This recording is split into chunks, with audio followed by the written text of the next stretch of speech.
A gente vai continuar falando sobre esse assunto, sobre as buscas pelo helicóptero que desapareceu com 4 pessoas na última semana, né? Ali meio que entre o ano novo, início de 2024, né? A virada do ano. E a gente vai conversar com o capitão Roberto Farina, que estava também, inclusive, nessa reportagem da Letícia Miyamoto. Capitão Roberto Farina, que sempre está com a gente aqui na Jovem Pan, prestando serviço, nos atualizando em relação às informações, Defesa Civil aqui de São Paulo. Tudo bem, capitão? Bom dia. Muito obrigada pela participação.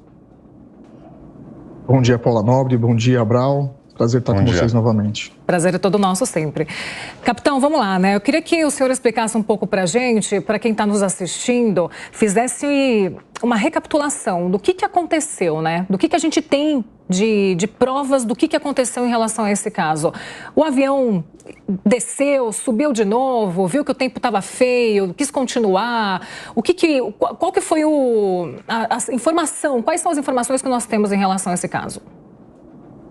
Olha, Paula, tudo começou por volta das 22h40 do dia 31 de dezembro, em que um alerta foi disparado para o Comando de Aviação da Polícia Militar, para a Defesa Civil, a respeito de uma aeronave que teria desaparecido na Serra do Mar. Então, após isso, o Salvaero, que é o Centro de Coordenação de Salvamento Aeronáutico da Força Aérea Brasileira, que coordena as buscas até o momento, iniciou um planejamento com o objetivo de tentar localizar e identificar o helicóptero de modelo Robson 44, onde haveriam 4 pessoas e teria como objetivo descer para Ilhabela. Então, a partir disso, iniciaram as buscas, o Comando de Aviação ele foi acionado subsidiariamente sob a coordenação da Força Aérea Brasileira, e onde eles traçaram ali um raio de atuação. Então, esse raio de atuação ele começava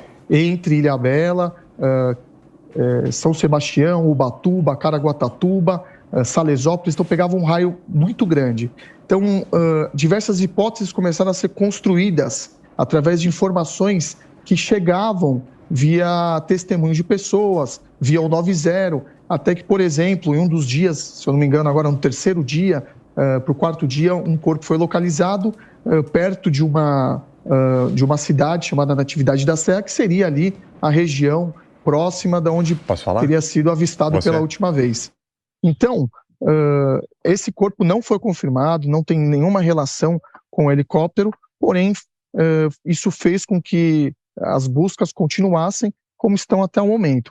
Então, nós estamos enfrentando, né, diversas dificuldades, como o próprio coronel da Força Aérea Brasileira comentou no VT, nós temos algumas dificuldades, como, por exemplo, a meteorologia. Então, a Defesa Civil hoje dispõe de um radar meteorológico em Ilhabela, que foi implantado, inclusive, em dezembro, agora, com o objetivo de monitorar as chuvas ali na região, que pega também a Serra do Mar. Então, esse radar meteorológico, ele acaba monitorando as condições climáticas daquela região, e nós temos criado aqui boletins meteorológicos para checar a questão da nebulosidade. Então, por exemplo, hoje, no sábado, nessa madrugada, nós começamos com muita nebulosidade ali na Serra do Mar, naquela região, e agora, durante o período da manhã, a nebulosidade diminui um pouco, só que os espaços, né, de teto que os pilotos chamam, que é conseguir identificar o chão, conseguir identificar as copas, né, das árvores, porque, por exemplo, a águia faz um sobrevoo mais rasante, com o objetivo de tentar localizar visualmente possíveis pontos, seja de resquícios ali do helicóptero, ou seja, o próprio helicóptero pousado, geram mais dificuldades. Então, hoje, por exemplo, nós teremos uma visibilidade um pouco baixa. Então, o comando da Força Aérea Brasileira, trazendo agora esse helicóptero... Uma aeronave do... O potencial, por exemplo, de tempo de sobrevoo, porque tem mais aeronaves sobrevoando, e também esse problema de nebulosidade que nós temos, por exemplo, no helicóptero Águia, que ele tem mais dificuldade de voar com uma nebulosidade baixa, e o Pantera, por exemplo, K2, ele consegue voar em baixas nebulosidades também. E, capitão, queria que o senhor descrevesse um pouquinho para a gente como é o trabalho dessas equipes de busca, exatamente de que forma eles tentam fazer essa localização da aeronave, que providências são adotadas, do alto eles tentam observar o que está em solo, que instrumentos eles usam, enfim, queria que o senhor fizesse uma descrição, narrasse para a gente como é que está sendo o dia a dia dessas equipes que estão atuando. Olha, Brown, é um trabalho minucioso, são técnicos extremamente especializados, tanto da Força Aérea Brasileira quanto do Comando de Aviação da Polícia Militar, né, os pilotos, inclusive ontem, o comandante do Comando de Aviação estava sobrevoando o local, fazendo as buscas, são pilotos extremamente qualificados, que, por exemplo, têm um apoio por terra. Em que sentido? Nós vimos relatos, estamos ouvindo relatos de pessoas que teriam ou ouvido o helicóptero ou visualizado o helicóptero próximo dos horários ali entre 13 horas, 15 horas, próximo daquela região de Natividade da Serra, divisa com Caraguatatuba, passando ali entre Salesópolis e Natividade da Serra, aquela região. Esses relatos, eles constroem algumas hipóteses para que, por exemplo, o planejamento do voo, seja do Comando de Aviação, do helicóptero Águia, ou seja, da Força Aérea Brasileira, através do Salvaero, eles construam uma rota, ou possíveis rotas de que o helicóptero teria passado. Então, qual que é o grande problema? O helicóptero, pelas informações dos familiares, ele teria pousado em um local próximo de um avistamento de água, que possivelmente seria alguma orla, algum pedaço ali da represa, e através disso ele teria subido novamente para tentar sair daquele local, só que devido à nebulosidade isso faz com que ele não tenha criado um roteiro determinado, um roteiro específico. Então talvez ele tenha sobrevoado de forma aleatória alguns pontos. Isso faz com que gere uma dificuldade para que as equipes aéreas elas consigam projetar e criar um roteiro para que eles possam também fazer essa varredura. Por isso que, por exemplo, a Força Aérea Brasileira ela traçou ali mais de 5.000 quilômetros, porque o helicóptero, em tese, ele poderia estar em qualquer lugar. 30 minutos de voo é uma distância muito grande. Então, esse é um dos pontos também que dificultam as buscas pelo helicóptero R-44. Com certeza, a gente está acompanhando. Capitão, em relação à probabilidade, eu sei que é um número difícil de a gente colocar aqui no Jornal da Manhã de hoje, de perguntar para o senhor também, mas em relação às experiências que o senhor tem de quedas de helicóptero, de casos semelhantes, qual seria a probabilidade de termos sobreviventes nessa situação? Olha, em que pese o tempo vai passando e as probabilidades diminuem, nós temos fé e esperança e trabalhamos sempre com a hipótese de que vamos localizar sobreviventes. Então, é um trabalho que não tem prazo para terminar, são os órgãos trabalhando de forma bem séria, focadas, né, e todos que estão envolvidos na missão, todos os tripulantes das aeronaves, os pilotos e os coordenadores e os comandantes, eles têm muita fé de que eles possam conseguir localizar a vida ainda nessas buscas. O capitão, uma curiosidade, tem sinais de celular nessa região? Será que isso pode ajudar na localização das eventuais vítimas, ou seja, a localização dos aparelhos? A última vez que eles mantiveram contato, por exemplo, isso ajuda nesse trabalho de localização? Olha, Brau, todas essas informações de georreferenciamento do celular das vítimas foi transmitido para o Salvaero, para a Força Aérea Brasileira, com o objetivo de realmente fazer isso, traçar essas possíveis rotas também de localização.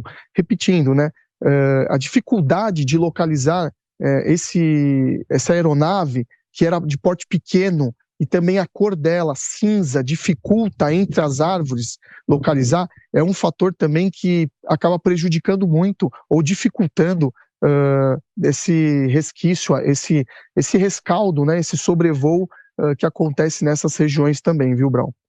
E, capitão, queria que o senhor falasse um pouco para a gente em relação ao perfil desse piloto, né? Muito tem se falado em relação ao histórico dele, que ele não tinha um histórico tão bom, um histórico de pousos difíceis em relação ao helicóptero, algum helicóptero que não tivesse muito bem a regulamentação bem feita ali. Eu queria que o senhor explicasse para a gente o que tinha em relação a esse critério desse piloto que atrapalhou, que poderia ter sido feito de uma melhor maneira. Olha, Paula, na aviação brasileira, na aviação civil, que possui diversos protocolos e buscam manter de forma segura os sobrevoos e os voos que acontecem. Nós sabemos que a frota de helicópteros em São Paulo, por exemplo, é uma das maiores do mundo. Então nós temos pilotos extremamente renomados, extremamente técnicos e reconhecidos mundialmente. Como, por exemplo, comando de aviação, nós temos os pilotos de helicóptero do Águia que são premiados internacionalmente. Então, esses protocolos, eles são criados justamente para serem seguidos, como, por exemplo, criação de plano de voo, tudo isso, ele vai ser investigado posteriormente pelo Serviço Regional de Investigações e Prevenção de Acidentes Aeronáuticos, que é o SERIPA, né? Ele está subordinado, está dentro de uma perna da Força Aérea Brasileira, que ele investiga e analisa essa quebra de protocolos e procedimentos. Então, após a localização do Robson 44, se tudo der certo, né, com a fé e esperança de nós encontrarmos as vítimas, podemos pegar o testemunho delas com o objetivo de tentar entender, o SERIPA vai buscar tentar entender qual foi o problema de procedimento ou protocolo. E a gente sabe, né, Paula, que a previsão meteorológica ela é um fator predominante tanto para realizar esse translado de São Paulo, por exemplo, para Ilhabela, que é a transposição da Serra do Mar, como também para outros locais. Então, a gente sabe que hoje as mudanças climáticas elas têm gerado diversos problemas que nós, brasileiros, não havíamos enfrentado anteriormente. Então, a gente vê chuvas mais torrenciais em períodos que nós não estávamos prevendo, calor intenso. Então, tudo isso, essas mudanças de temperatura, essas mudanças nos modelos meteorológicos que acontecem repetidamente, elas devem ser subsidiadas por informações oficiais. Então, sempre é muito importante trabalhar com a informação atualizada, uma informação oficial, e por isso que a Defesa Civil, nesse ano, ela tem trabalhado muito em modernizar os seus equipamentos. Então, esse radar meteorológico em Ilhabela que foi implantado, agora os 4 satélites que nós estamos trabalhando em um software, né, que é o Earth Networks, com o objetivo de entender o movimento das chuvas e também dessa massa de ar, que às vezes não chove, mas ela também gera essa nebulosidade. Então é muito importante realizar esse trabalho e buscar essas informações. Bom, capitão, e falando justamente sobre a questão climática, no final de semana passado, que é quando tivemos o desaparecimento, foi na tarde de domingo, né, que era o dia 31 de dezembro, justamente a véspera de Réveillon, e essas pessoas que estavam a bordo, junto com o piloto, mãe e filha, o amigo, iriam passar o Réveillon, a virada de ano em Ilhabela. O tempo estava fechado, né, no momento em que houve a decolagem do helicóptero, o tempo estava fechado e isso pode ter sido um fator que contribuiu para um eventual acidente, né? Queria que o senhor dissesse para a gente, capitão, exatamente em que condições pode-se ou não se pode voar? Como é que é essa decisão sobre se vai ser alçado o voo, sobre se é melhor que não haja a decolagem, enfim, é uma decisão, imagino, muito subjetiva, sensível, né? Não haja critérios tão objetivos assim, mas queria que o senhor falasse um pouquinho para a gente sobre como é tomada essa decisão, até que ponto dá para voar ou não dá. Olha, Brau, toda a questão da aviação civil, ela é regida, né, pelas orientações de segurança, por exemplo, das torres, né, de comando, por exemplo, Campo de Marte, e o piloto ele também tem essa discricionariedade de poder trabalhar com informações em tempo real e informações a respeito da questão de espaço para poder, por exemplo, transpor a Serra do Mar.